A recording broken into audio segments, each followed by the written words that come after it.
Hi, my name's Kieran Frye, and we're going to tie my groundhog nymph. We're going to take the tying thread and we're going to attach it to the hook, and then we're going to cut the tag off, and we're going to take a small section of the body fur off of a groundhog or eastern woodchuck, and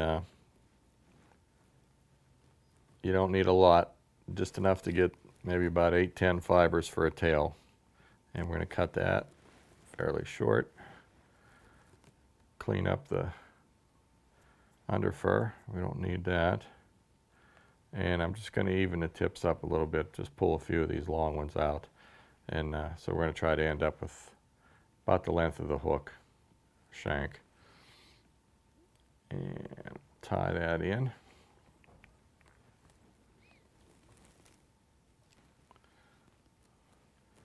And we're going to trim those butts off. We don't need that. Okay, make sure that's down pretty good. Now we're going to take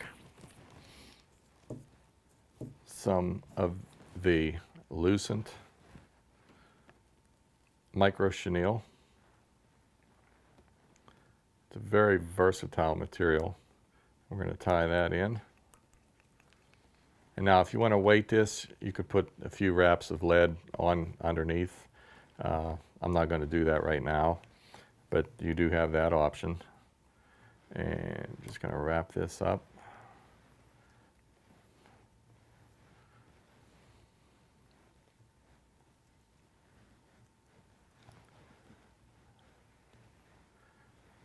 And do about half of it. And then we're going to tie that off, make sure that's down pretty good so it doesn't pull out easily. Next, we're going to take a hackle from one of the whiting hen backs, and we're going to tie this in. This is going to be a, for lack of a better word, soft hackle shellback.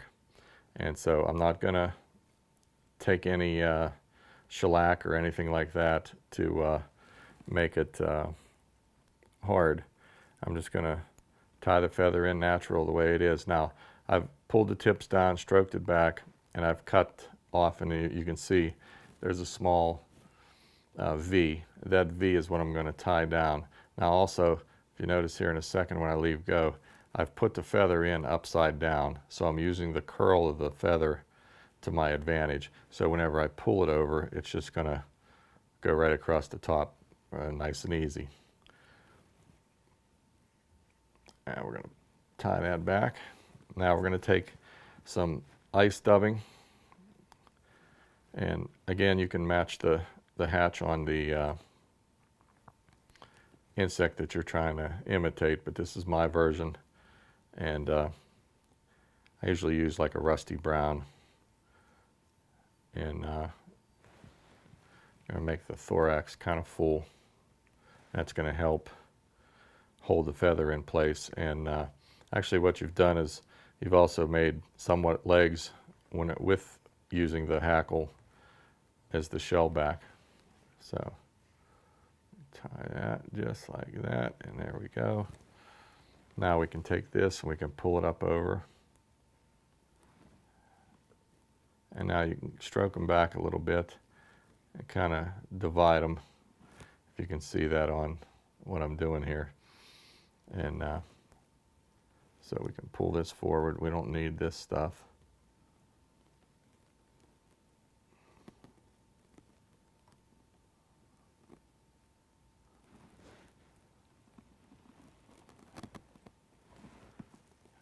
And we can tie this off, cut these,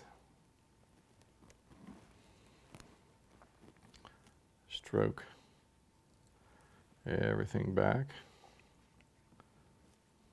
make sure that's down pretty good.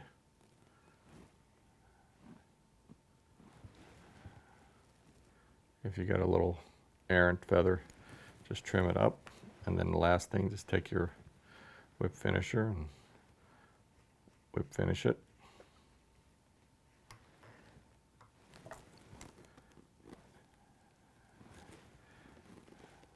cut your tying thread off.